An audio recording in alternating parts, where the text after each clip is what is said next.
ఆ గేదె రేట్ ఎంతరా చెప్పరా? 70 పై మాట అండి. ఆ గేదె ఓ 80 ఉంటుందండి. మరి వీడి రేట్ ఎంత తెలీదా?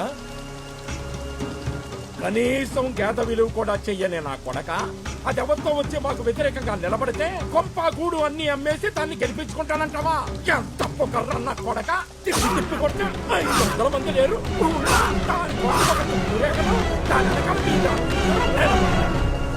మొట్టమొదటిసారి ఒక ఆడదానివైనా సరే ముందుకొచ్చి ఒక అడుగేశావు. నిజం చెప్పాలంటే ప్రతి ఊళ్ళోనూ మా జనం కంటే మీ జనమే ఎక్కువ.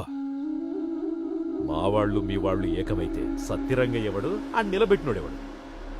ఆ ఊరు నుంచి నీకోసమే వచ్చా. ఎంత దూరమైనా వెళ్తా, నువ్వు మాత్రం వెనక్కు తగ్గకు. ఇదిగో అంతా జాగ్రత్తగా అయినండి. ఇప్పుడు జరిగే ఎన్నికల్లో మీరు ఎవరి వైపు మద్దతు ఇస్తున్నారో వాళ్ళంతా వాళ్ళ వైపు చేతులు ఎత్తితే